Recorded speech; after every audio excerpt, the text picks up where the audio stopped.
ধরা যাক কোনো এক কারণে আজ ১৩ই ফেব্রুয়ারি বাংলাদেশ টি-20 বিশ্বকাপ খেলবে কি খেলবে না সেই সিদ্ধান্ত নেবার শেষ দিন। ধরেন বিশ্বকাপটা ৭ই ফেব্রুয়ারি শুরু হয়নি, সেটা ২০শে ফেব্রুয়ারি থেকে শুরু হবে। ধরেন এই বিশ্বকাপে বাংলাদেশের খেলা না খেলা ঘিরে যা যা ঘটনাপ্রবাহ ঘটেছে সেগুলো ওই একই রকমভাবে ঘটবে। ধরেন ভারত প্রথমে এই আগুনটা জ্বালিয়ে দেবে তাদের রাজনৈতিক স্বার্থসিদ্ধির জন্য মুস্তাফিজুর রহমানকে আইপিএলের দল থেকে বাদ দিয়ে। ধরেন এরপরে বাংলাদেশ সরকার সুযোগটা লুফে নিয়ে নিজেদের রাজনৈতিক স্বার্থসিদ্ধির জন্য ভারত বিরোধিতার জিগিরটাকে কাজে লাগিয়ে ১২ই ফেব্রুয়ারি নির্বাচনে যেন তারা সুবিধা পায়, সেই কারণে ভারতের মাটিতে গিয়ে আমরা বিশ্বকাপ খেলব না, এরকম সিদ্ধান্তটাই ধরেন নিয়ে নিল। আমাদের ভীষণ রকমের আজ্ঞাবহ জি হুজুর ক্রিকেট বোর্ডও সরকারের সিদ্ধান্তটা মেনে নিল। পাকিস্তান ক্রিকেট বোর্ড বাংলাদেশকে তলে তলে উস্কাতে থাকলো যে টি-20 ওয়ার্ল্ড কাপ থেকে বাংলাদেশ যেন বাদ হয়ে যায়। পাকিস্তান সরকারের সঙ্গে বাংলাদেশের অন্তর্বর্তীকালীন সরকারেরও সেই যোগাযোগের জায়গাটা থাকলো যেন বাংলাদেশ টি-20 ওয়ার্ল্ড কাপ থেকে বাদ হয়ে গেলে এই যে ভারত বিরোধিতার যে স্রোত, যে জিগির, সেইটাকে কাজে লাগিয়ে ১২ই ফেব্রুয়ারি বাংলাদেশের জাতীয় নির্বাচনে তারা তাদের পছন্দের দলকে সরকারে ক্ষমতায় আনতে পারে। ধরেন এই প্রত্যেকটা ঘটনায় ঘটল, কিন্তু বাংলাদেশের চূড়ান্ত সিদ্ধান্ত টি-20 ওয়ার্ল্ড কাপ খেলবে কি খেলবে না সেই সিদ্ধান্ত জানানোর তারিখ ১৩ই ফেব্রুয়ারি, আজকে জাতীয় সংসদ নির্বাচন হওয়ার পরদিন। বাংলাদেশ কি বিশ্বকাপটা খেলতো নাকি খেলতো না আপনি বলেন তো? বাংলাদেশ অবশ্যই বিশ্বকাপ খেলতো। বাংলাদেশ ১০০% না ৫০০% বাংলাদেশ বিশ্বকাপ খেলতো।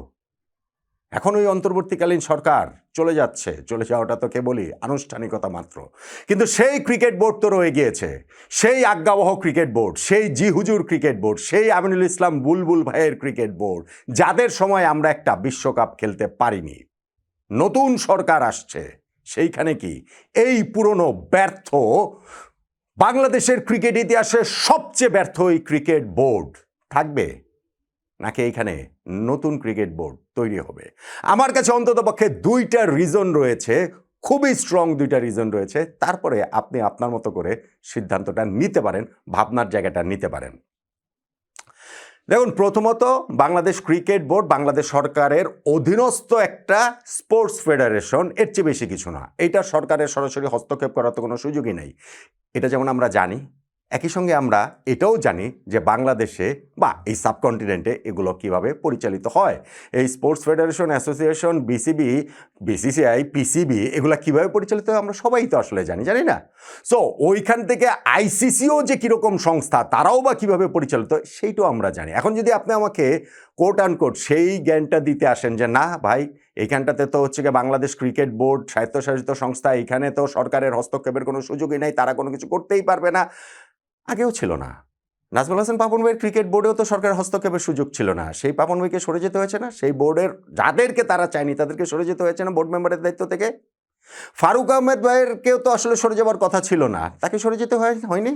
সরকারের পছন্দ এসেছিলেন, যখন সরকারের তার আবার পছন্দ হয়নি তখন তাকে বাদ দিয়ে দেওয়া হয়েছিল না? হয়েছিল তো, যেইভাবেই হোক হয়েছিল তো। সো যদি আমাদের এই নতুন সরকার যেটা গঠিত হবে, তারা যদি মনে করে যে এই ক্রিকেট বোর্ড তারা ব্যর্থ, তারা অবৈধ, তাহলে ক্রিকেট বোর্ডের পরিবর্তনটা আসতে পারে। আমি আমার দুইটা আর্গুমেন্টের কথা বলছিলাম। নাম্বার ওয়ান, বাংলাদেশ টি-20 বিশ্বকাপ এই বোর্ডের সময় খেলতে পারেনি, এইটা এই বোর্ডের সবচেয়ে বড় ব্যর্থতা। শুধু এই বোর্ড না, বাংলাদেশের যত ক্রিকেট বোর্ড হয়েছে সবচেয়ে বড় ব্যর্থ সিদ্ধান্ত এটা। এই সিদ্ধান্তের সাথে আমি বলবো, একটা ক্রিকেট বোর্ড যদি ১,০০০ কোটি টাকা চুরি করে, ১০,০০০ কোটি টাকা ধরেন ক্রিকেট বোর্ডের লোকজন লুটে পুটে খেয়ে ফেললো, আমার কাছে তার চেয়েও বাজে ব্যাপার হচ্ছে গিয়ে এইটা আমরা একটা বিশ্বকাপ খেলতে পারিনি।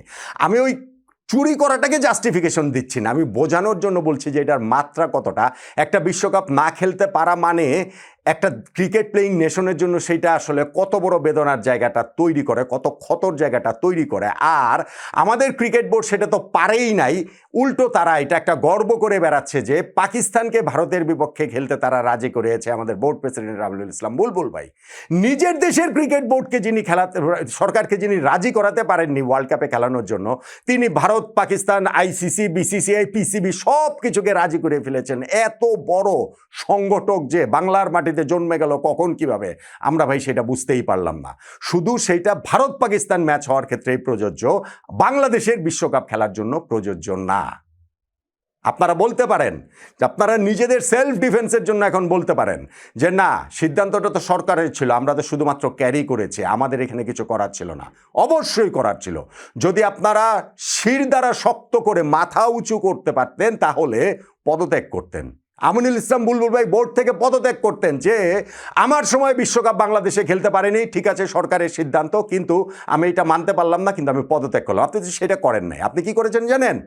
আপনি কি করেছেন এখন সেগুলা বের হবে। আপনি করেছেন ওই বিশ্বকাপে বাংলাদেশ খেলবে কি খেলবে না, ওই সময়টাতে বাংলাদেশের যারা সরকার চালাচ্ছিলেন নামে কিংবা বেনামে, সেই তাদের নেতা, পাতি নেতা, ছাত্র নেতা, হাই প্রোফাইল ছাত্র নেতাদের সাথে ক্রিকেট বোর্ডে আপনারা মিটিং করেছেন, যারা আপনাকে বুলবুল ভাইকে আশ্বস্ত করে গেছে কোনোভাবেই যেন বাংলাদেশ ভারতের মাটিতে বিশ্বকাপ না খেলে। এই ভারত বিরোধিতা আমাদের টিকিয়ে রাখতে হবে, এইটা মানুষের চাওয়া। এই জন্য যা যা সাপোর্ট দেওয়া দরকার আপনাকে সাপোর্ট আমরা দিব, আপনাদের বোর্ডকে আমরা সাপোর্ট দিব। অনলাইনে যা সাপোর্ট দেওয়া দরকার, এর পক্ষে যারা বলবেন তাদের বিপক্ষে আমরা সবাই মিলে আমাদের ফোর্স নিয়ে ঝাঁপিয়ে পড়ব। এইসব মিটিং টিটিং আপনারা করেছেন, আসবে, সামনে আসবে ক্রমশ প্রকাশ্য। সো বাংলাদেশ বিশ্বকাপ খেলতে পারেনি, সেইটাতে এখন এসে, আমি আগের ভিডিওগুলো তো বলেছি ভাই, পরে এসে কান্নাকাটি করলে হবে না। আমাদের কাছে এসে ইন্টারভিউ দিবেন, কান্নাকাটি করবেন যে না বাংলাদেশ খেলতে পারেনি, আমার হৃদয়ে কত রক্তক্ষরণ হচ্ছে, আমাদের কত কষ্ট হচ্ছে, কিন্তু আমরা ওই হাসি ভুলবো না যে পাকিস্তানকে ভারতের বিপক্ষে খেলতে রাজি করানোতে আপনি যে খুশি হয়েছেন, আপনি যে হাসি মিডিয়ার সামনে দিয়েছেন, কিন্তু বাংলাদেশ যখন বিশ্বকাপে খেলতে না পারে সেই কষ্ট তখন মনে হয়েছিল যেন আপনি ভুলে গিয়েছেন। কেননা রাজনৈতিক এজেন্ডাটা সার্ভ করার ক্ষেত্রে আপনি একটা টুল হিসাবে কাজ করেছেন। বাংলাদেশ ক্রিকেটকে এইখানটাতে জিম্মি করা হয়েছে। বাংলাদেশের ক্রিকেটের মাথায় লবণ রেখে বড়ি খাওয়ার চেষ্টাটা করা হয়েছে এবং বড়িটা খেয়ে ফেলেছেন, আমাদের টি-20 ওয়ার্ল্ড কাপটা খেয়ে ফেলেছেন। ফলে একটা বিশ্বকাপ যে আমরা খেলতে পারি নাই, এইটা এই বোর্ডের সবচেয়ে বড় ব্যর্থতা। বাংলাদেশের ক্রিকেট ইতিহাসের সকল বোর্ডের সব ব্যর্থতার মধ্যে এইটা সবচেয়ে উপরে আমি রাখবো। তারপরে কি এই ক্রিকেট বোর্ড টিকে থাকবে? নাম্বার 2, এই ক্রিকেট বোর্ডের নির্বাচনটা কিভাবে হয়েছে, সেটা কি বৈধ ছিল না অবৈধ ছিল? আপনি বলতে পারেন যে না, তামিম ইকবাল বলেন অবৈধ, বা বিএনপির যিনি ওই এইবার হচ্ছে গিয়ে আমিনুল হক, তাদের ওই স্পোর্টস নিয়ে যিনি হচ্ছে গিয়ে কাজ করেন, নির্বাচনে যদিও হেরে গিয়েছেন, তিনি যেমন বলেন যে এইটা অবৈধ ক্রিকেট বোর্ড। আপনারা বৈধতার সার্টিফিকেট নিয়ে টিকেছিলেন। সেই বৈধতার সার্টিফিকেট কোন সময়ে? আপনারা অন্তর্বর্তীকালীন সরকারের সময়ে। কিন্তু এখন যখন নতুন সরকার আসবে, তখন কি আপনাদের আজ্ঞাবহ হয়ে আপনাদের চাওয়া অনুযায়ী এই আইন কি চলবে? যেইভাবে আপনারা নির্বাচনের সময় সকাল বিকাল আইনের দোহাই দিয়ে এই যে এতগুলো ক্লাব নিষিদ্ধ, সিদ্ধ, নিষিদ্ধ, সিদ্ধ, এই খেলাটা যে খেলেছেন, এইগুলো কি এখন আবার কোর্ট কাছারিতে চলে যাবে না? চলে যাওয়ার সুযোগ আছে না?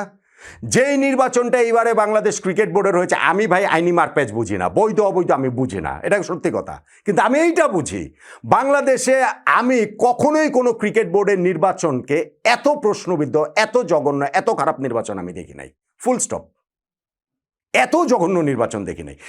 হতে পারে এত জঘন্য হবার পরেও সেইটা আইনি প্রক্রিয়ায় বৈধ হতে পারে, কিন্তু তখন যেই অন্তর্বর্তীকালীন সরকারের সময়ে আদালত থেকে যে বৈধতা আপনারা পাবেন, নতুন সরকারের সময় সেটা তো নাও পেতে পারেন।